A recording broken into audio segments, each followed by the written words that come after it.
Nous partons à la Défense, maintenant près de Paris.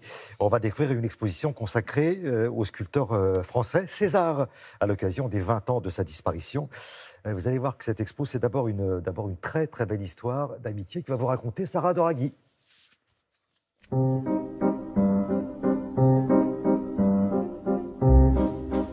Non, César n'est pas qu'un pouce, non. César n'est pas qu'une compression. César est avant tout un ami de Jean Ferrero. Alors vous allez me dire, mais qu'est-ce qui fait un bon photographe? L'appareil photo, le photographe, le sujet ou tout simplement l'œil d'un ami sur le sujet? Jean Ferrero nous prouve aujourd'hui que l'œil d'un ami fait un très très bon photographe. Regardez.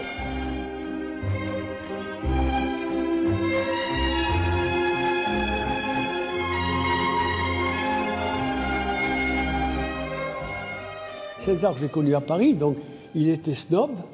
Il disait « je suis petit, je suis laid », tout ça, alors il faut bien que je me hisse.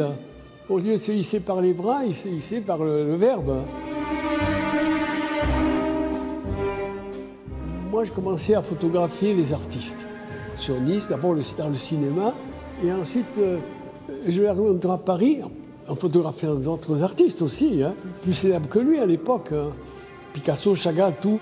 Et je l'ai vu, et cet accent et tout, bon, il y a eu quelque chose. C'est comme un coup de foudre. Lui aussi, c'est pareil, je pense, parce qu'il me racontait toutes ces histoires qu'il ne racontait pas aux autres. Et puis très vite, il est venu travailler à Nice. J'aime les gens. Alors ceux qui ont quelque chose, ceux qui sont fermés, les pince-culs, je laisse où ils sont. Même si c'est pour ne pas gagner d'argent, je m'en fous. Ce qui m'intéressait, c'est de faire ce que j'aime. J'étais dans une intimité totale avec César.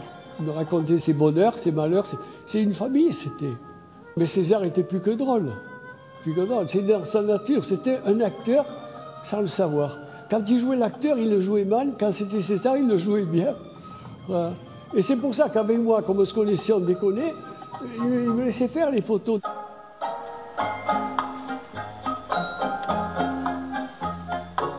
J'avais bien sûr les clés quand il était à Paris. J'avais les clés s'il arrivait quelque chose, quoi. Le dimanche, quand il invitait faire avec Yves Montand et toute la bande, bon, tu passes, tu m'achètes 100 côtelettes, 106, ça là, qu'il ne payait pas, bien sûr. Il me faisait une œuvre. C'est plus sain l'échange que sortir les bifetons. C'est beau l'échange. Ouais.